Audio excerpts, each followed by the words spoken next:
So good afternoon guys, i-update ko kayo ngayon dito sa Banay Amadeo farmland na to. Kasi before, nung ginagawa pa to, wala pa siyang muhon at wala pa naka-avail ng property na to. So ngayon kasi meron na po naka-avail at may mga muhon na.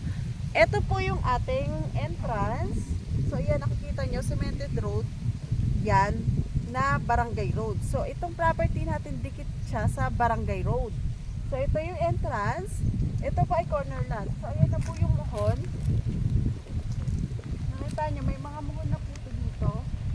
So ito corner, sold out na po yung corner lot natin na to.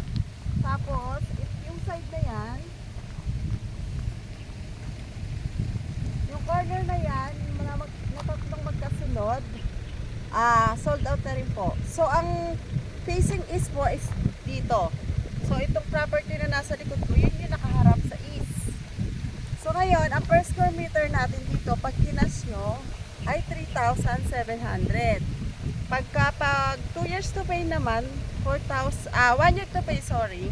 Pag 1 year to pay, 30% down payment, 70% payable and 1 year. Pagka naman 4-5, 30% down payment, yung 70% payable siya ng 2 years. So ito po yung kabuuan ng property. Ang cut natin dito sa likod ko ay 496 square meter. Doong side na yan na facing east ay 495 square meter yung cut niya. So bali ito ay 5,000 square meter siya.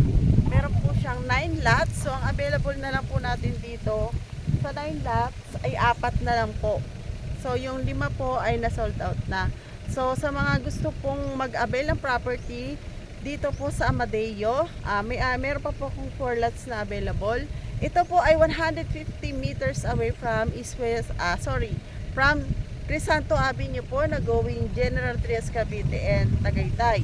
And then 4 to 3 minutes nasa S-West Road ka ng papuntang Silang, Aguinaldo Highway, and then Amadeo going nasa Batangas. So lahat po yan ay run na po, and then accessible po yung ating location. So malapit po ito, pwede nyo lakarin from Crisanto Avenue papasok dito. So yan po, sa mga hindi nakakalam about sa Amadeo, malamig din po yung klima ng Amadeo, kagaya din po siya ng Tagaytay. So near ito sa Tagaytay, kagaya po ng Mendez. So guys, sa mga interesado, pwede nyo po akong reach sa aking YouTube channel na Betchay Lupat by Vlog, sa aking pong page sa Manabetchay, and then just PM lang.